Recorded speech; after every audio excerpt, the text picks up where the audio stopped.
네, 하나님 말씀 시편 128편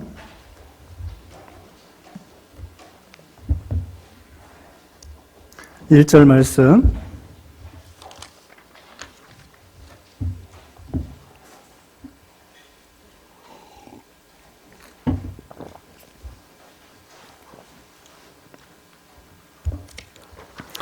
시편 128편 1절로 6절입니다.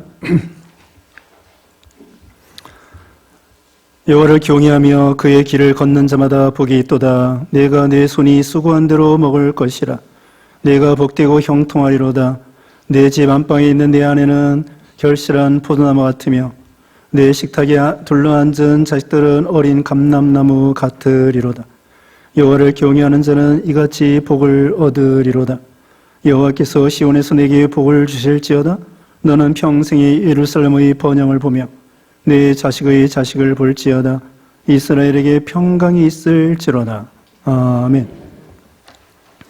오늘 본문은 시편 128편 1절로 6절, 제목은 직장과 가정의 복입니다. 오늘 본문에는 직장의 복, 가정의 복 나와 있습니다. 특별히 네 가지로 말씀드립니다. 첫째로는 믿음의 복, 1절 말씀이고요. 두 번째로는 직장의 복, 2절 말씀이고요. 세 번째로는 가정의 복, 3절 4절이고요. 끝으로 네 번째, 교회의 복, 5절로 6절 말씀 되겠습니다. 우리가 복 받으려면은 만복이 그는 대신은 하나님 앞에 바로 해야 복을 받게 되는 것이죠. 사람들은 복이라고 하면은 세상에서 잘 먹고 잘 살고 부자 되고 그걸 복이라고 생각합니다. 그것도 물론 육신의 복이라고 할 수 있겠습니다만 참으로 진짜 복은 처음에 첫째로 말씀드릴 거 믿음의 복이라고 할 수 있겠습니다. 우리가 믿음의 복을 받지 못하면 세상에 어려운 일이 있을 때에 해결이 되지 않습니다. 가정의 문제, 직장의 문제, 국가의 문제, 사회의 문제, 여러 가지 어려움이 있을 때에 믿음이 있는 경우하고 믿음이 없는 경우하고 전혀 딴판으로 믿음이 없는 경우는 해결하기가 어려운 것입니다.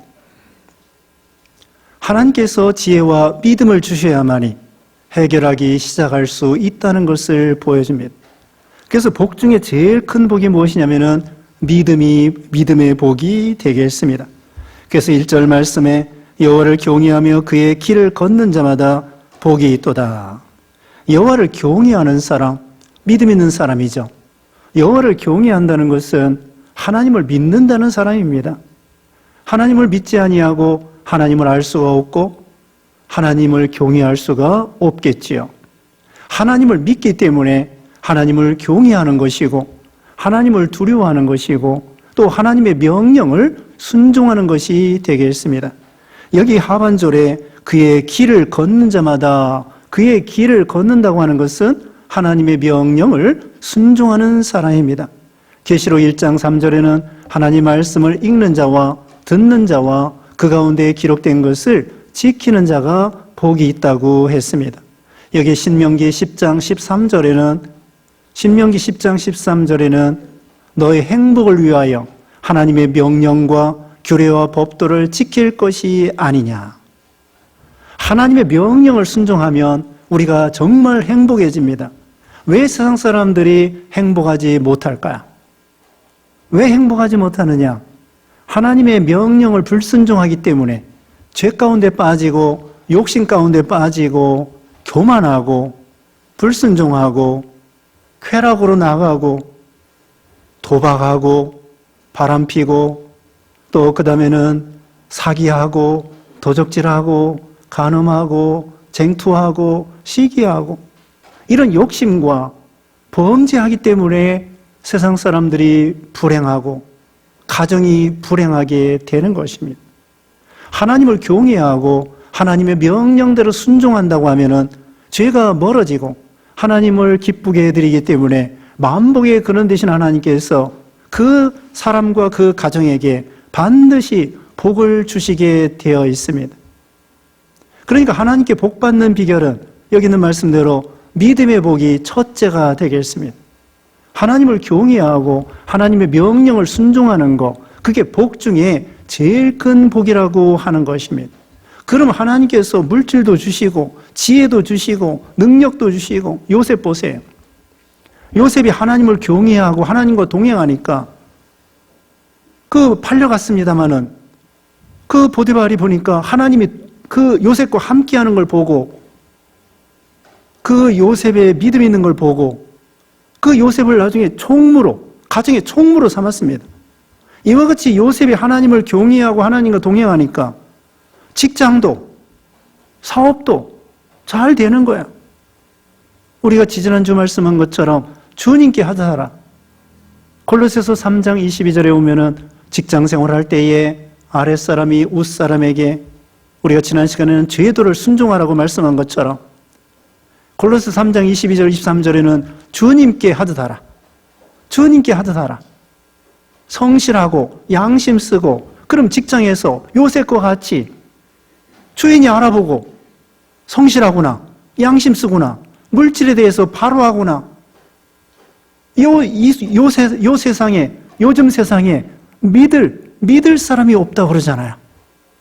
그런데 정말 신실하고 믿을 만한 우리 예수 믿는 신자라고 하면은 직장에서도 윗사람에게 또 순종하고 제도를 순종하고, 그러면 윗사람이 얼마나 이 아랫사람을 기뻐하겠습니까? 진급하고 그렇게 되는 거예요. 우리가 진짜 복이라고 하는 것은 소유에 대한 복이 아닙니다. 물질의 소유에 비례해서 행복한 것이 아닙니다. 물질 중심이 아니라, 소유에 대한 복이 아니라, 소유에 대한 복보다는 존재에 대한 복이 중요합니다. 그 사람이 존재한다는 거죠. 아이들도 공부 잘하는 거, 그거보다도 그 아이가 존재하고 학교 다니고 성적이 좋고 나쁘고 아니라 학교 다니는 자체가, 존재하는 자체가 그게 복인 거예요. 직장에서 꼭 성공하는 것보다도 직장 다닐 수 있는 것이 그게 행복이고 축복인 것입니다. 소유에 대한 복이 아니라 존재에 대한 복이고, 존재에 대한 복이 지나서 제가 생각할 때에는 인격의 복이 중요합니다. 사람의 성품이 중요하다는 거죠. 인격이 중요하다는 거죠. 인격이 바로 되면은 하나님께서도 첫째 인정할 것이고, 직장에서도 윗사람이 인정할 것이고, 가정에서도 남편과 아내가 서로 인정할 것입니다. 인격과 성품이 못돼 먹으면은 그 다음에 죄짓고 나쁜 짓 하고 싸우고 교만하고, 그러면 가정이나 직장이나 행복해질 수가 없는 것입니다. 그러니까 소유에 대한 복보다는 존재의 복이고, 존재에 대한 복보다는 인격과 성품에 대한 복이 중요하다는 것입니다. 그러면 우리가 하나님을 경외하고 말씀을 순종할 것 같으면 어떻게 합니까? 가정에서도 말씀대로 순종하니까 인격과 성품이 예수님을 닮아가지고 성경 말씀대로 아내는 남편을 순종하라. 제도를 순종하고 아내는 남편을 순종하게 되어 있고, 그 다음에 남편은 아내를 사랑하게 되어 있고, 그러면 왜 가정이 행복해지지 않겠습니까? 이와 같이 하나님의 명령대로 순종하고, 그리고 또 자녀는 부모를 공경하고 부모는 자녀를 주의 교양과 훈계로 양육하고, 그러면 가정에 또 복을 받게 되는 것입니다.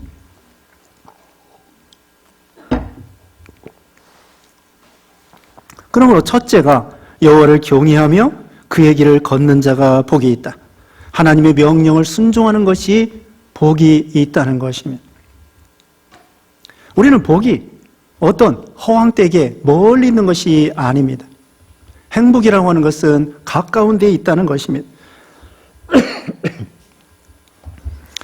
그 파랑새라고 하는 그런 극작이 있습니다. 메테르 링크라고 하는 사람이 파랑새라고 하는 그런 글을 썼는데, 이 남매가 파랑새를 잡으러, 행복이라고 하는 파랑새를 잡으러 찾아갑니다. 산을 넘고 강을 건너고 산에 들어가고 여러 가지 이 우여곡절 가운데 파랑새를 잡으러 갔는데 못 잡았어요. 그래가지고 지쳐가지고 집에 왔습니다. 집에 와보니까 집에 그 새장에 파랑새가 거기 있는 거야. 그러니까 행복의 파랑새는 멀리 있는 것이 아니라 가까이 있다고 하는 것입니다. 행복은 하늘에서 뭐 이렇게 뚝뚝 떨어지는 것이 아니에요. 자기 주위에 있습니다. 자기 옆에 있습니다. 행복을 느끼는 사람만이 행복할 수 있는 것입니다. 행복을 찾아서 멀리 있는 것이 아니에요. 우리 구원도 그렇다고 했잖아요. 하늘에 있는 것이 아니고 땅속에 있는 것이 아니라 내 마음에 있고 내 입에 있고 가까이 있다고 말씀을 했습니다. 믿음의 눈을 떠서 하나님의 관점에서 바라보면은 우리 주위에 행복이 있는 것입니다. 멀리 가서 만들어 오려고 할 거 없습니다. 가까이서부터 자기가 만들어 나가면 되는 것입니다. 첫째, 믿음의 복에 대해서 말씀드렸습니다. 두 번째로는 이제는 직장의 복입니다. 2절 말씀에 내가 내 손이 수고한 대로 먹을 것이라. 내가 복되고 형통하리로다. 수고. 여러분, 원래 에덴 동산에서는요, 수고가 없었습니다. 하나님이 그 좋은 그 환경에서 하나님이 만들어 놓은 에덴 동산에서 과일과 열매 이런 거 먹고 행복하게 살았습니다. 벌거벗었지만은 옷도 필요 없어요. 환경이 너무나 좋기 때문에. 옷 걱정할 거 없고 먹을 거 걱정할 거 없고 뭐 의식주 걱정할 거 하나도 없어요. 근데 아담과 하와가 욕심이 생겨서 범죄함으로 쫓겨났습니다. 그러므로써 남자들은 땀 흘려야 되고 여자들은 잉태와 해산의 고통을 당해야 되고 이제는 수고하게 되었습니다. 노동이 고통이 되고 말았습니다. 그런데요, 거기까지만 끝나는 것이 아닙니다. 하나님 앞에 범죄함으로 노동이 고통이 되고 아이 낳는 것이 고통이 됐지만은 그러나 그 이후에 하나님께서는 그 고통을 통하여 우리를 예수 믿게 하고 우리를 생명이 자라나게 하고 열매 맺게 하고 성숙하게 하고 능력 있는 신자로 아름다운 신자로 그렇게 만들어지는 거야. 처녀 총각들이 결혼하면은 힘들다고 결혼 안 해요. 뭐 결혼하기 싫으면 하지 마세요. 그러나 결혼하지 않으면 편하긴 편하겠지요. 근데 혼자 살아도 힘듭니다. 같이 살아도 힘들고 혼자 살아도 힘듭니다. 근데 혼자 살면 가치가 없어요. 그러나 같이 살면은 힘들기 힘들어도 거기에서 고통이지만은 고통이 변하여 이제는 열매를 맺고 성숙하게 되고 만들어지게 되고 사랑이 커지게 되고 인내가 커지게 되고 성품과 인격이 점점 예수님을 닮아서 만들어지는 거예요. 요즘에 아이를 안 낳는다고 하는데 아이 안 낳으면 편하긴 편하겠죠. 아이를 낳으면 힘듭니다.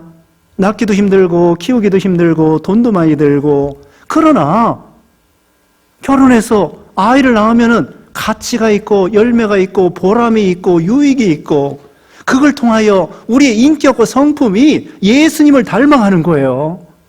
하나님은 거기까지 우리를 인도하시려고 하는 것입니다.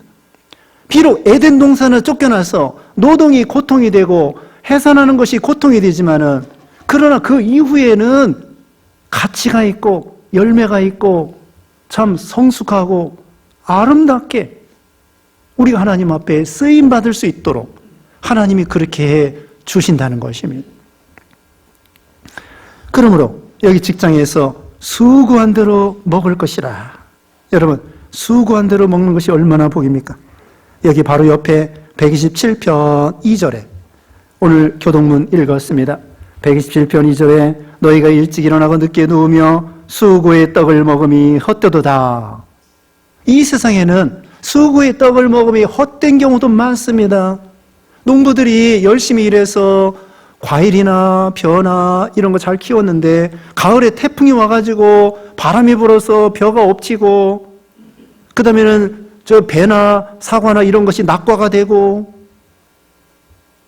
여름 내내 수고했지만은 태풍이 와가지고 수고한 대로 먹을 수 없도록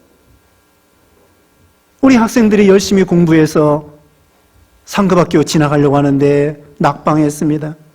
수고한 대로 먹지 못한 것입니다. 요즘 젊은이들이 학교 열심히 공부하고 실력이 있는데도 직장에 들어갈 수가 없는 거예요. 수고한 대로 열매를 먹을 것을 먹지 못하는 것이죠. 우리 하나님께서는 여기 본문에 있는 것처럼 하나님을 경외하고 순종하는 자에게 내 손이 수고한 대로 먹을 수 있도록 해 주신다.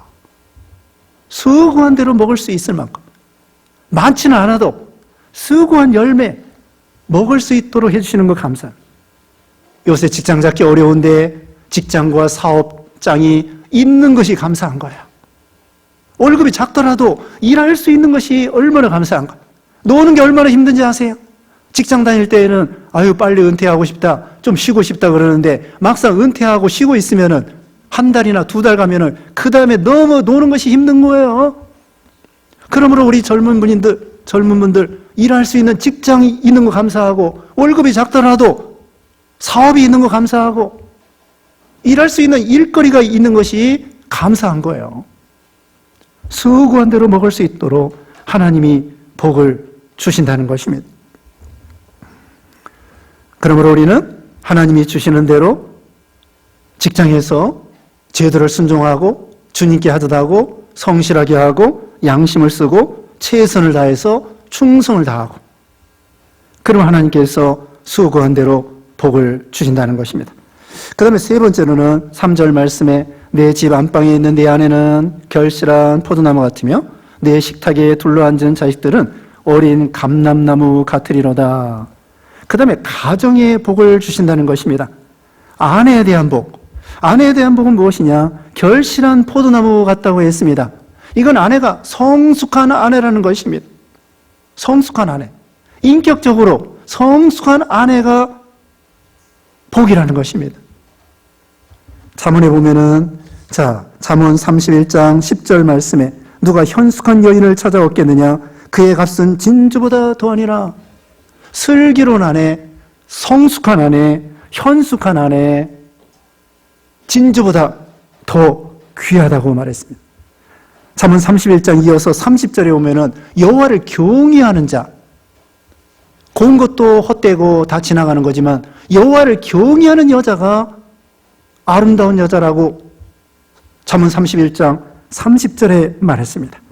잠언 19장 14절에 집과 재물은 조상에게서 상속하거니와 슬기로운 아내는 여호와께로 말미암느니라.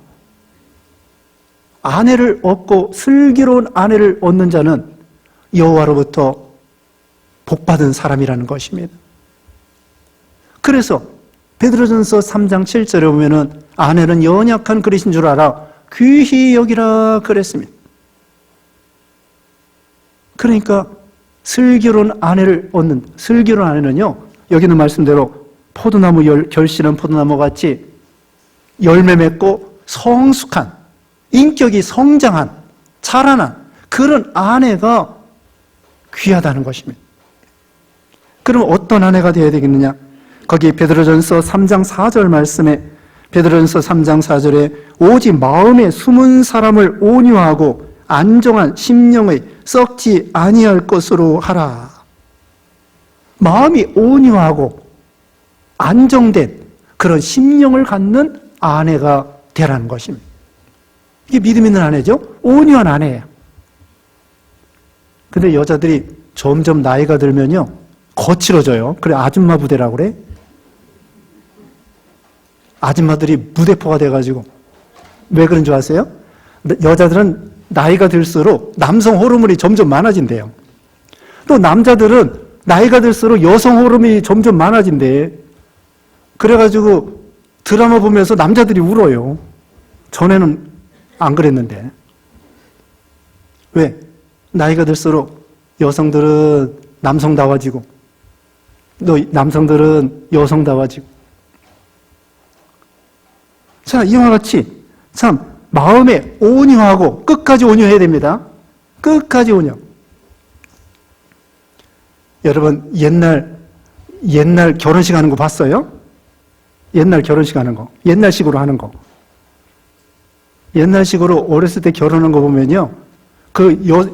저기 신부가 정말 쪽돌이 쓰고, 연지곤지 찍고, 저기 안방에 운묵에 앉아가지고 몇 시간 동안, 몇 시간인지 모르겠어요. 가만히 얌전한 척 앉아 있는 거야.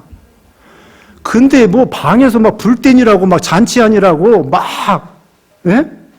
안방이 얼마나 뜨거워요. 그런데 거기에서 더운데도 더운 척 안 하고 가만히 앉아서 얌전하게. 결혼할 때는 얌전하고 온유하고 그러는데 나중에는 우리 예수 믿는 신자들은 끝까지 온유하고 겸손하고 예수님을 닮아서 그런 아내가 되라는 것입니다. 성경이 뭐라고 했습니까? 아내는 남편을 순종하고. 남편들이요, 아내에게 제일 원하는 것이 뭐냐면은 인정받는 거예요. 아내로부터 인정받는 것입니다. 아내가 남편을 인정해주고, 존경해주고, 세워주고, 그러면 남편들이 좋아해요. 그리고 밥 잘해주고. 별거 없어요. 남편들은 단순해요. 여성들이 복잡하지, 여성들은 자기 마음도 자기가 몰라요. 아침에 다르고, 저녁에 다르고. 남자들이 여성들 마음 맞추기가 얼마나 어려운지 몰라요. 10년 가도 몰라요. 근데 남자들은 단순해요. 어떻게 하면 돼요? 존경하고, 인정해주고, 칭찬해주고, 그 다음에는 밥 잘해주고, 그러면 남성들은 밖에 나가서 열심히 일해서 돈 벌어다 주는 거예요.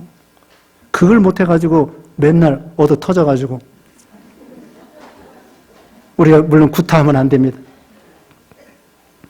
지혜로운 아내가 되고, 성숙한 아내가 되고, 온유한 아내가 되고, 남편을 존경하고, 복종하고, 순종하고, 그런 아내가 되라는 것입니다.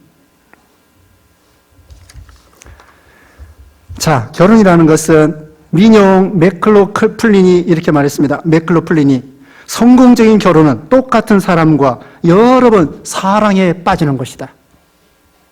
결혼이라는 것은 다른 사람 교체해서 새로운 사랑에 빠지는 것이 아니라 한 번 결혼했으면은 그 부부가 계속해서 여러 번 사랑에 빠지는 것, 그게 좋은 결혼이라는 거예요. 부부라고 하는 것은 나침반이 있죠. 그게 막 흔들리다가 나중에는 북쪽을 가리킵니다. 그런데 흔들리지 않는 나침반은 고장난 거예요. 가정의 부부도 마찬가지입니다. 서로 흔들리다가도 나중에는 북을 가리키면서 어떤 목표를 가지고, 우리는 신앙의 목표를 가지고 부부가 힘을 합해서 흔들리다가 결국은 이제 멈춰가지고 한 길을 걸어가는 것입니다. 집안에 갈등이 없는 가정은 없습니다. 길고 짧은 거 다 있습니다. 어려움 다 있습니다. 그 어려움을 극복하는 것이 슬기로운 부부고 슬기로운 가정이 되는 것입니다. 배가 항해할 때에 유능한 선장은 풍랑 가운데에서도 그 풍랑을 헤쳐나가면서 나중에는 그 풍랑을 극복하면서 통과하는 선장이 유능한 선장이에요. 풍랑이 없고 태풍이 없고 배가 항해할 때에 그런 법은 없습니다. 가정에 갈등과 풍랑이 있지만 중요한 것은 그걸 어떻게 슬기롭게 극복하느냐. 그게 믿음이고, 그게 하나님께 지혜를 구해야 되고, 하나님의 은혜를 구해야 되고, 그러면서 가정을 세워나가야 되는 것이죠. 그 밀레의 만종이라고 하는, 전역종이라고 하는 밀레의 그림이 있습니다. 거기 그림에 보면은 이제 전역종인데 저녁에 저기 멀리 예배당에서는 종소리가 들려오고, 그 다음에 이제 농사일을 마치고, 그 다음에 거기 그 밭에서 부부가 고개를 숙여 손을 모으고 기도하는 것입니다. 어떻습니까? 저기 교회 종소리가 들려오고, 그 다음에 거기 밭에서 노동하고 일하고, 그 다음에 부부가 힘을 합해가지고 농사일 하면서 같이 기도하고, 여기 아름다운 모습이 보이는 거야. 교회가 있고, 그 다음에 노동할 수 있는 직장이 있고, 그 다음에 부부 그 가정과 가정이 있고, 이와 같이 참 우리가 이 신앙에 있어서도 이 가정이 중요한 것입니다. 여러분, 우리 남자나 여자나 세상에서 아무리 뭐 국회의원이 되고 장관이 되고 뭐가 성공했다고 할지라도 가정에서 성공하지 못한다고 하면은 그건 진정한 성공이라고 할 수 없습니다. 세상에 좀 부족하다고 할지라도 가정에서 정말 성공했다고 하면은 그 사람은 행복한 사람이라고 할 수 있겠습니다. 그 다음에는 자녀에 대한 여기 말씀입니다. 자녀들은 무엇이냐? 내 식탁에 둘러앉은 자식들은 어린 감람나무 같으리로다. 이것은 희망이 있다는 것입니다. 어린 감람나무, 이 올리브나무인데요. 어린 올리브나무 같이 희망이 있고 점점 푸르러가지고 그 겟세마네 동산, 예수님이 기도했다는 겟세마네 동산 지금 가보면은 올리브나무가 1000년이 됐다나 2000년이 됐다나 어떻게 그렇게 오래 살 수 있을까요? 그 뭐냐면은 가운데 이제 고목나무가 돼가 죽으면 그 옆에 뿌리에서 새싹이 나와가지고 또 자라나고 그래가지고 아람들이 그래서 끊어지지 않고 1000년이 가고 2000년이 간다는 거예요. 고목나무가 있어도 그 다음에는 그 옆에 또 싹이 돋고 또 줄기가 돋고 그래서 어떤 사람은 그 겟세마네 동산에 있는 그 올리브나무가 예수님 기도하는 모습을 봤을까? 2000년 됐을까? 그렇게 오래도록 이렇게 자라나는 것처럼 자식들을 통하여 어린 감람나무와 같이 그렇게 소망이 있다는 것입니다. 잠언 22장 6절에는 어려서부터 가르치는 것입니다. 잠언 22장 6절에 마땅히 행할 길들을 아이에게 가르치라. 그리하면 늙어도 그것을 떠나지 아니하리라. 어려서 가르치면 늙어도 떠나지 않는다는 것입니다. 어려서 교육. 에베소 6장 4절에는 아비들아 너희 자녀를 노엽게 하지 말고 오직 주의 교양과 훈계로 양육하라. 자녀들을 믿음으로 양육하라는 것입니다.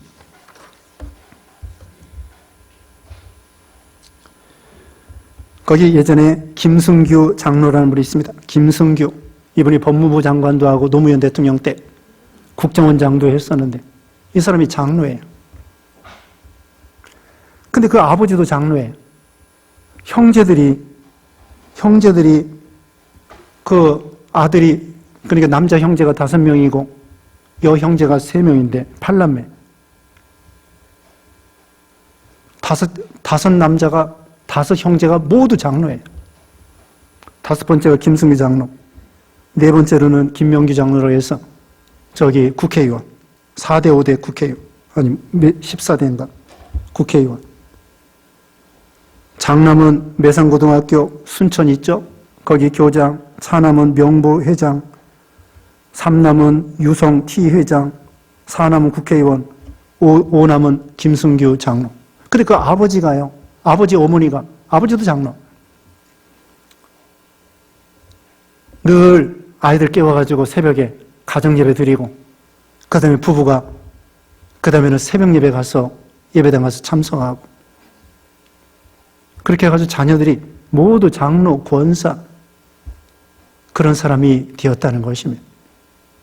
그러므로 중요한 것은 자녀들에게 늘 기도해주고 축복해주고 또 모범을 보이고 부모님들이 먼저 기도 많이 하고 그러면 자녀들이 저절로 크게 되어 있습니다.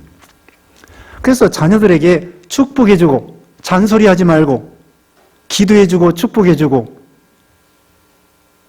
그 다음에는 경청하고 자녀들의 말을 들어주라는 것입니다.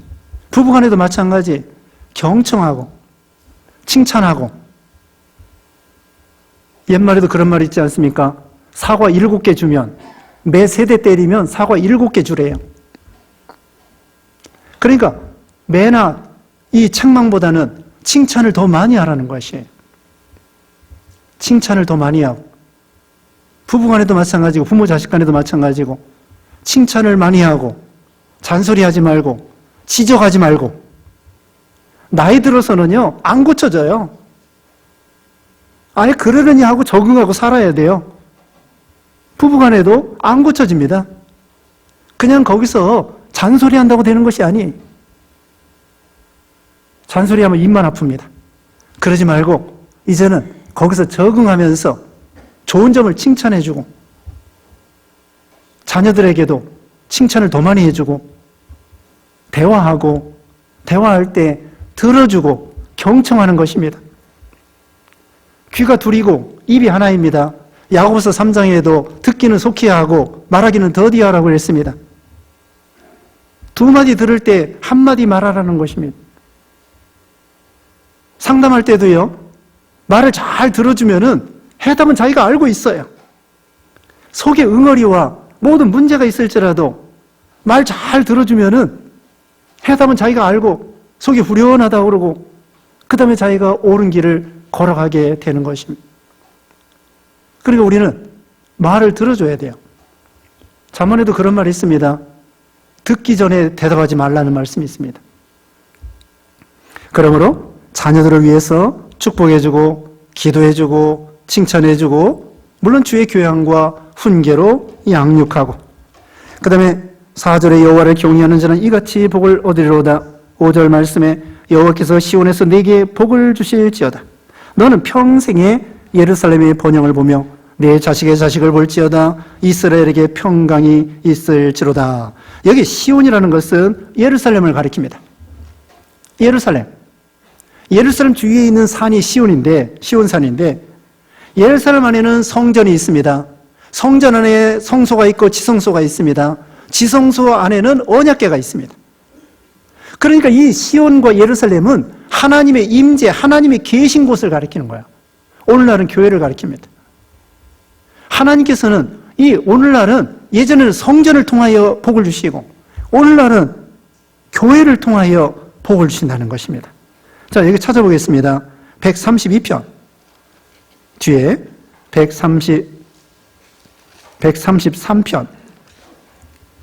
133편 3절 헐문에 이스리 시온의 산들에 내린 같도다. 거기서 여호와께서 복을 명령하셨나니 곧 영생이로다.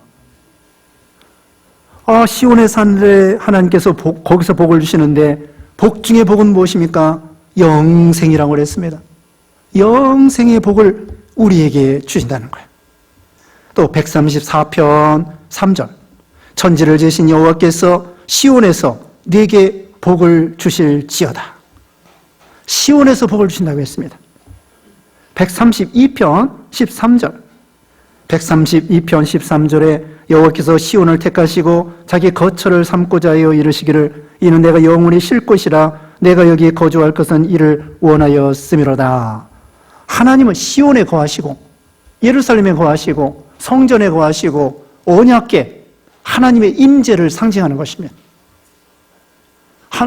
에스겔 47장 1절에 오면은 성전 문지방에서부터 생명수가 흘러나오는 거예요.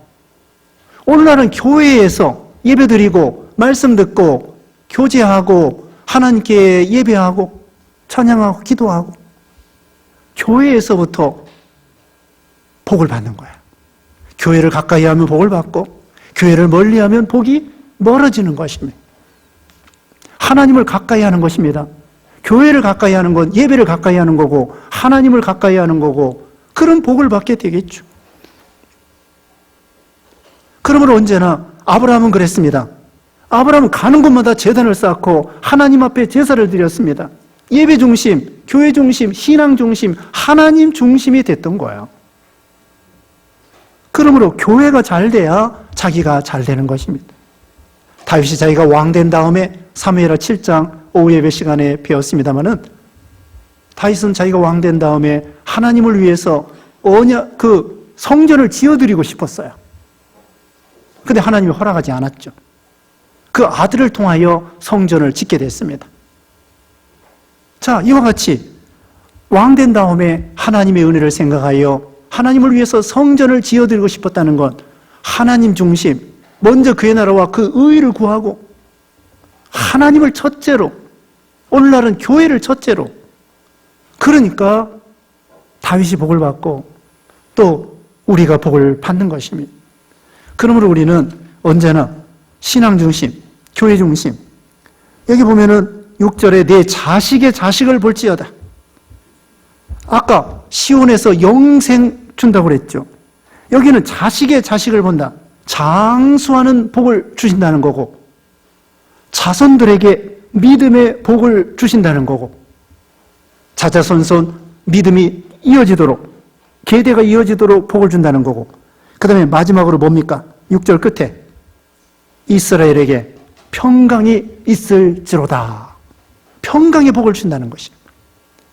아무리 고대왕실 문전옥다 소유가 많다고 할지라도 마음의 평안이 없으면은 그건 진짜 복이 아닙니다.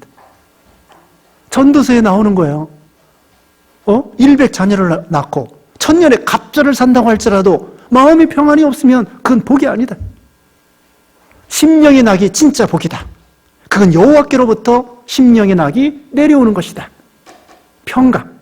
우리 예수님께서도 샬롬, 너에게 평강이 있을지어다.